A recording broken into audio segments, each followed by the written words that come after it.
జై శ్రీరామ్. రామలక్ష్మణులకు నమస్కారము. జనకాత్మజ సీతాదేవికి నమస్కారము. రుద్రునికి నమస్కారము. ఇంద్రునకు నమస్కారము. యముడికి నమస్కారము. అగ్నిహోత్రునికి నమస్కారము. సూర్య చంద్రాదులకు మరుత్త గణాలకు నమస్కారము. అంతటా సుగ్రీవునకు నమస్కారము చెప్పినాడు.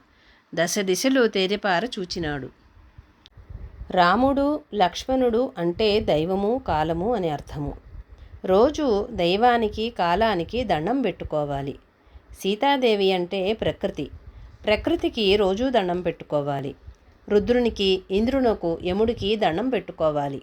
ఇంద్రునికి దండం పెట్టడం అంటే తూర్పు తిరిగి దండం పెట్టుకోవాలి. అలాగే యముడికి దక్షిణానికి తిరిగి, అగ్నిహోత్రునికి ఆగ్నేయ దిక్కుకు తిరిగి, మరుత్త గణాలకు వాయువ్య దిశగా చూస్తూ దండం పెట్టుకోవాలి. సూర్య చంద్రాదులకు దండం పెట్టుకోవాలి. ఇవన్నీ మనకి సంధ్యావందనలో ఇచ్చారు.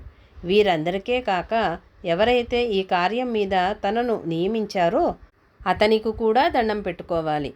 ఎందుకంటే మనల్ని పరిపాలించేవారి రూపంలో విష్ణు ఉంటాడు. అందుకని సుగ్రీవుడికి దండం పెట్టుకున్నాడు. ఇంతమందికి దండం పెట్టి అశోకవనం వైపునకు బయలుదేరాడు. ఒక సంకటంతో కూడినటువంటి కార్యము, కష్టంతో కూడినటువంటి కార్యము జరిగేటప్పుడు మనం దేవతలందరినీ తప్పక అనుకూలింప చేసుకోవాలి. కొంత క్లిష్ట పరిస్థితులు తొలగుతున్న కొలది దేవతలకు బాగా దండం పెట్టుకోవడం జరగాలి.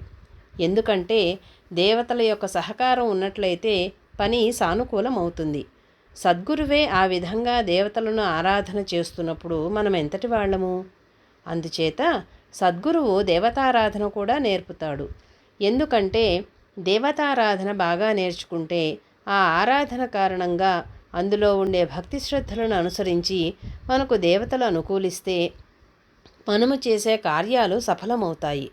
అలా కాకపోతే సఫలం కావు.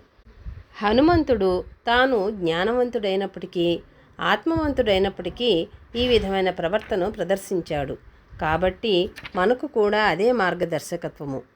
దాన్ని మనం కూడా అనుసరించడానికి ప్రయత్నం చేయాలి. జై శ్రీరామ్.